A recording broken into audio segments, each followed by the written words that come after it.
গর্ভাবস্থায় অনেকের ক্ষেত্রে খুব বেশি খিদে পাচ্ছে, আবার কারো কারো ক্ষেত্রে খিদে একদমই পাচ্ছে না, মানে খাওয়ার দেখলেই দুর্গন্ধ লাগছে।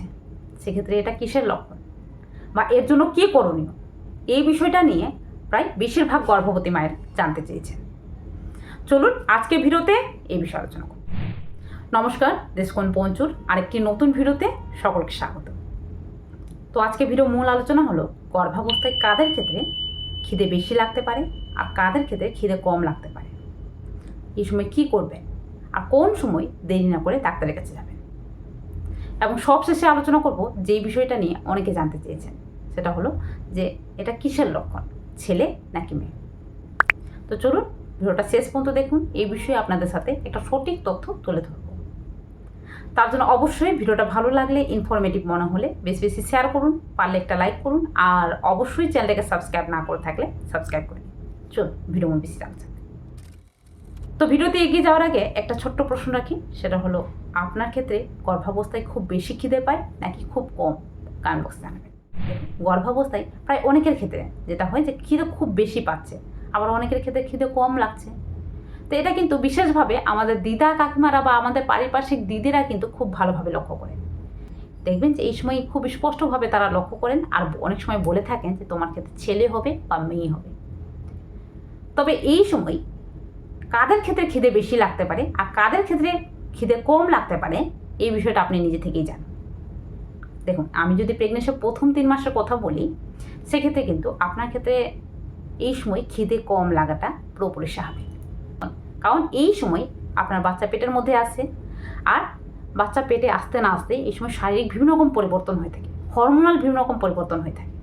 তো এই হরমোনের পরিবর্তনের কারণে যেটা হয় যে স্বাভাবিকভাবে এই সময় অনেকের ক্ষেত্রে গ্যাসের সমস্যা থাকে।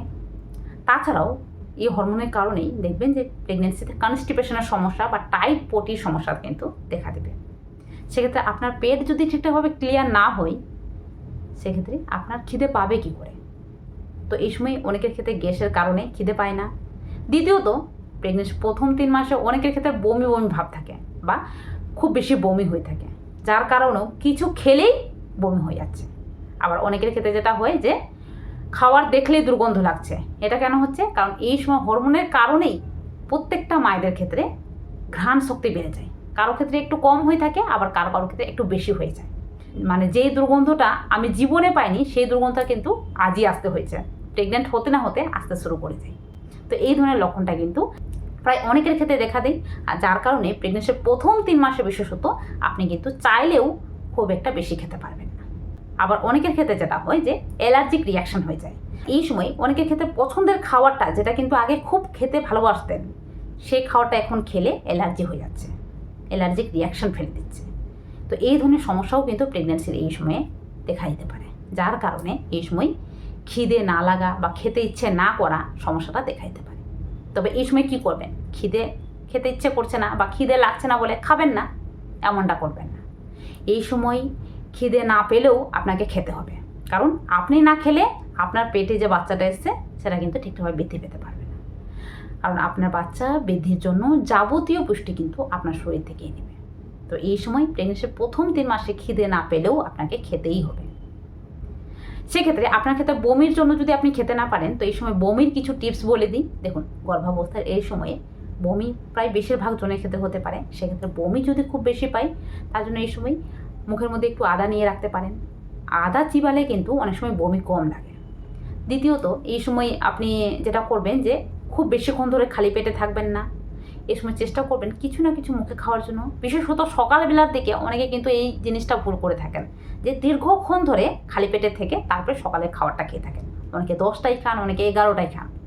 তো এই ভুলটা করবেন না। সকালবেলা ঘুম থেকে উঠেই খালি পেটে না থেকে কোনো না কোনো শুকনো খাবার মুখে দেবেন। খুব একটা ভারী খাবার মুখে দেওয়ার প্রয়োজন নেই। এই সময় হালকা একটু টোস্ট বিস্কিট হোক বা ড্রাই ফ্রুটস এই সময় খেয়ে নিন, যাতে আপনার শরীরের মধ্যে গা গোলানি ব্যাপারটা কম হয়ে যায়।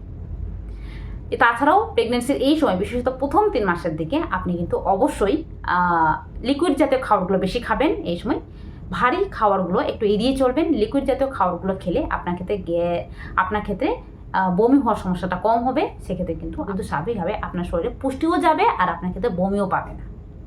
তো এই বিশেষ জিনিসটা খেয়াল রাখবেন, তবে খাওয়ার ছাড়বেন না। এবারে এই সময় অনেকের ক্ষেত্রে যেটা হচ্ছে যে খুব বেশি খিদে পাচ্ছে, তো এই সময় তারা কি করবেন? দেখুন, গর্ভাবস্থায় খিদে বেশি লাগাটার পিছনে একটা বিশেষ কারণ রয়েছে। সেটা কি? এটা কখন হতে পারে, কাদের ক্ষেত্রে হতে পারে? প্রেগনেন্সির সেকেন্ড ট্রাইমেস্টার এবং থার্ড ট্রাইমেস্টারে, মানে প্রেগনেন্সির 4 থেকে 5 নম্বর মাসের পরে কিন্তু আপনি দেখবেন যে আস্তে আস্তে করে খিদে বেশি লাগছে, খাবারের প্রতি ইচ্ছাটা জেগে যাচ্ছে।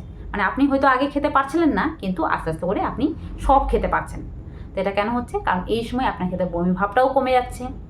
দ্বিতীয়ত, হরমোনাল ক্ষরণটা কিন্তু আপনার শরীরে অ্যাডজাস্ট করে গেছে।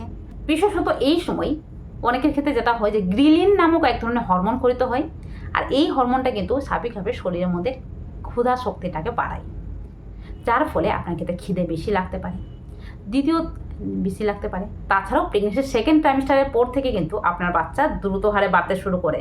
সেক্ষেত্রে বাচ্চা যদি বৃদ্ধি পায়, তার জন্য যাবতীয় পুষ্টি, নিউট্রিশন, যেটা কিন্তু আপনার শরীর থেকেই নেবে, যার কারণে আপনার শরীরে খাবারের চাহিদা থাকে, সেক্ষেত্রে আপনার খিদে পায়।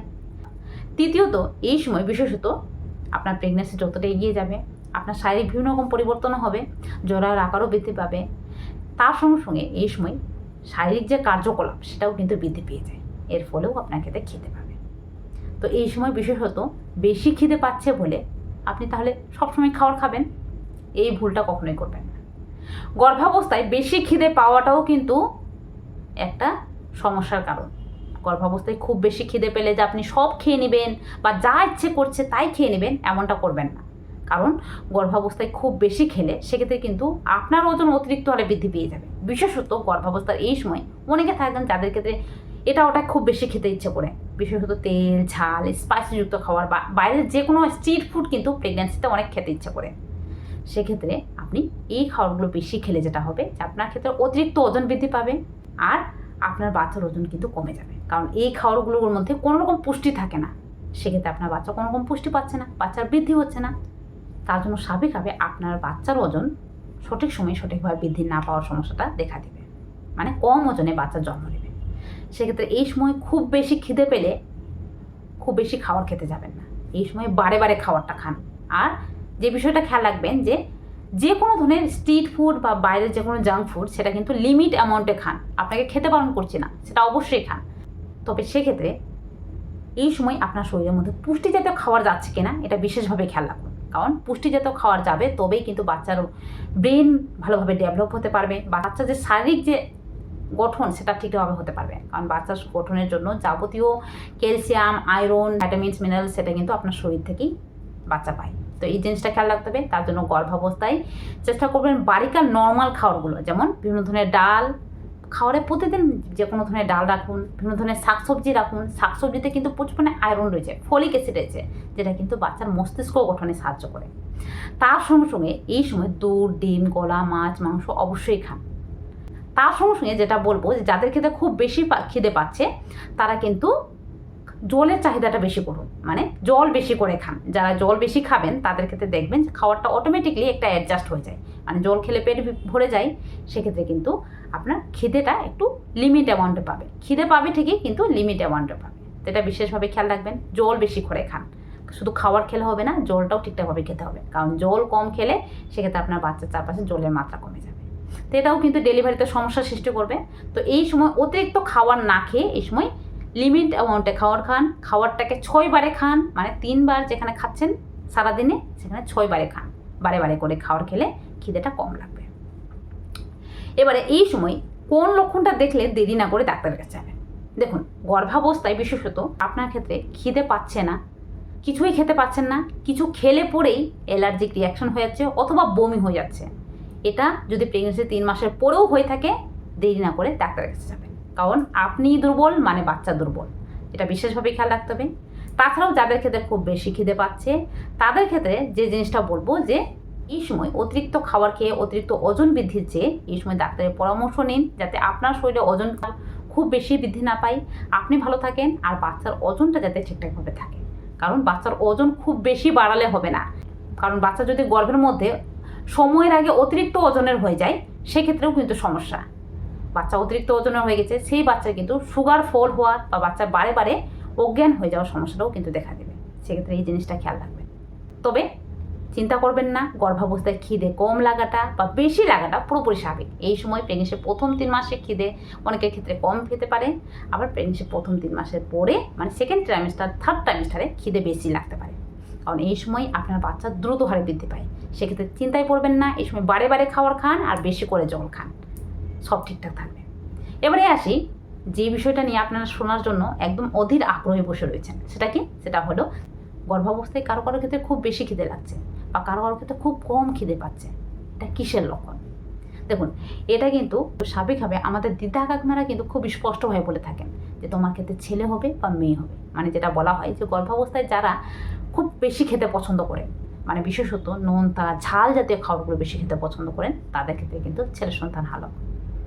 আর যারা গর্ভাবস্থায় একদমই খেতে পছন্দ করছেন না বা বেশি মিষ্টি জাতীয় খাবারের প্রতি আসক্ত বেশি, তাদের ক্ষেত্রে মেয়ে সন্তান ভালো, যেটা কিন্তু প্রায় বেশিরভাগ মায়েদের ক্ষেত্রে মিলে যায়। অনেকে বলে থাকেন যে আমার ক্ষেত্রে খাবারের চাহিদাটা খুব বেশি ছিল, আমি খুব খেতে পছন্দ করতাম, আমার ক্ষেত্রে ছেলে সন্তান হচ্ছে। তবে বিশেষত এটা অনেকের ক্ষেত্রে মিলে গেলেও বিজ্ঞান মতে যারা বলা হয় যে এটা কিন্তু সায়েন্টিফিক কোনো রকম লজিক নেই, কোনো রকম প্রমাণ নেই, এটা হলেই সবার ক্ষেত্রে ছেলে সন্তানই হবে। অনেকের ক্ষেত্রে মিলে যেতে পারে, তবে সবার ক্ষেত্রে মিলবে না। তার জন্য গর্ভাবস্থায় আপনার ক্ষেত্রে খিদে কম লাগুক বা বেশি লাগুক, এই সময় খেয়াল রাখুন যে আপনার শরীরের মধ্যে পুষ্টিটা যাচ্ছে কিনা, আপনি ঠিকঠাকভাবে খেতে পারছেন কিনা, বাচ্চার ওজন ঠিকঠাক সময় ঠিকঠাকভাবে বৃদ্ধি পাচ্ছে কিনা। আদারওয়াইজ গর্ভাবস্থায় টেনশনও করবেন না। এই সময় আপনার বাচ্চার ওজন ঠিকঠাক থাকলে, আপনি ঠিকঠাক থাকলে এই সময় টেনশন ফ্রি থাকুন। এই সময় এটা কিন্তু পুরোপুরি স্বাভাবিক। চলুন আজকে ভিডিওটা এই পর্যন্ত। আশা করি প্রত্যেকের ক্ষেত্রে ভিডিওটা কিছুটা হলেও হেল্প হয়েছে। তার জন্য পারলে বেশি বেশি করে শেয়ার করুন, আর অবশ্যই চ্যানেলটাকে সাবস্ক্রাইব না করে থাকলে সাবস্ক্রাইব করে নিন। চলুন টাটা।